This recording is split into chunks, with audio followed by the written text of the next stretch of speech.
Huwag kay my father! Si Roberto Tanyak lamang ang ama mo!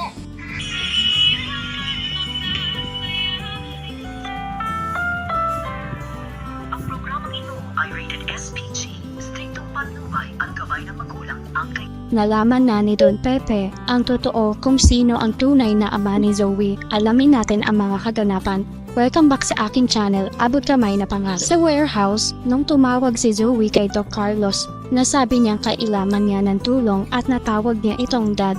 Narinig ito ni Lynette, kaya bigla niya tinanong si Zoe na, "Anong sinasabi mo, Zoe?" Nagulat si Zoe nang marinig niya ang boses ni Lynette. Bigla naman dumating si Doc Carlos kaya tinanong niya si Lynette na kung bakit hawak nito ang cellphone niya. Sinabi ni Lynette na si Zoe tumawag, kailangan daw niya ng tulong. At tinawag kanyang dad. Bigla nag-alala si Carlos kaya kinuha niya ang cellphone niya kay Lynette at sinagot niya ang tawag. Tinanong niya si Zoe na bakit ano ang nangyari sa'yo. Sinabi ni Zoe na nabaril ako sa braso. Kailangan ko ng tulong mo. Puntahan mo ako dito ngayon.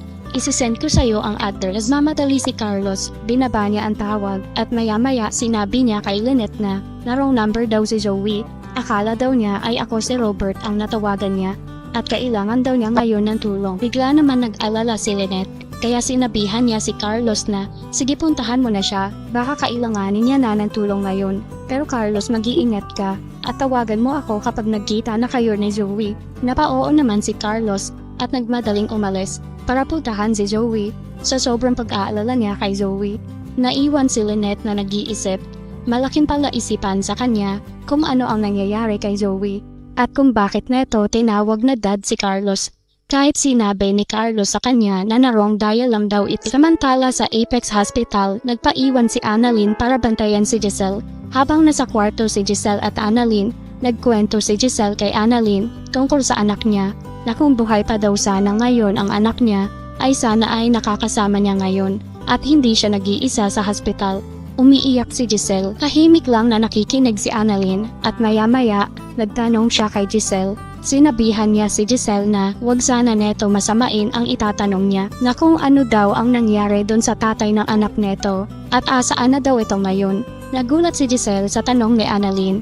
Hindi niya alam kung ano ang isasagot niya. Dahil siya mismo ay hindi niya alam kung asaan na ito ngayon. Kinalimutan niya na ito. Tumahimik saglit si Giselle.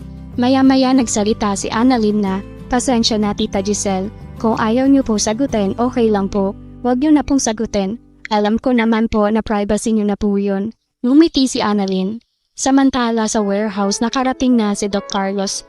Sinalubong siya nila Dax at Balahadja. May dala silang baril. Sabi ni Balahadja, "Magandang gabi, Doc. Buti naman at nakarating ka dito." Nagulat si Doc Carlos. Bigla siya nagtanong kay Balahadja kung asaan daw si Zoe dahil kailangan niya na itong magamot. Maya-maya pinapasok ni Balahadja sa loob si Doc Carlos. Ito ay sa kabilang kwarto para hindi makita ni Doc Carlos si Don Pepe. Habang ginagamot ni Doc Carlos si Zoe, nag-uusap silang dalawa. Nagpasalamat si Zoe dahil pinuntahan daw siya neto. At nagtanong si Zoe kung ano daw ang dinahilan ni Doc Carlos kay Lynn. Pero sinabi ni Carlos na wag mo nang intindihin yun. Ang mahalaga ay magamot kita ngayon. At nang matapos si Doc Carlos, lumabas sila. Maya-maya lumapit si Moira. Sinigawan ni Moira si Doc Carlos. Sinabihan niya ito na siguraduhin mo lang Zoe na hindi yan magsasalita. Baka ilaglag tayo niya. Sabi ni Carlos, "Nagpunta ako dito para gamutin ang anak ko, hindi para makipagtalo sa'yo, Moira." Nagalit si Moira. Sinabihan niya si Carlos na, "Hindi porket nagpunta ka dito para gamutin ang sugat niya, ay matatawag ka ng dakilang ama." Nagalit si Carlos. Bigla niya sinampal si Moira at sinabihan niya si Zoe na, "Kriminal ang mami mo, Zoe." Nagulat si Moira sa ginawa ni Carlos. Bigla niya sinigawan si Carlos at tinutukan ng baril. Bigla naman umawat si Zoe. Sabi ni Zoe, "Tama na mami. Ano ka ba? Buti nga at tinuntahan niya ako dito para magamot ako." Maya-maya tinawag niya na dad si Carlos. Sinabihan niya din ito na tama na, huwag na kayong magtalo. Ngunit napipikon na rin si Moira kaya tinutukan niya pa din ng baril si Carlos. Umiyak si Zoe. Hinawakan niya ang braso ni Moira at sinabihan niya si Moira na, "Mami, parang awa mo na. Huwag mong papatayin ang tatay ko. Bitawan mo yung baril." Binaba naman ni Moira ang baril samantala sa loob ng kwarto kung nasaan si Don Pepe. Nakikinig ito sa pagtatalo nila Moira, Zoe at Carlos. Pinipilit ni Don Pepe tumingin sa maliit na bintana.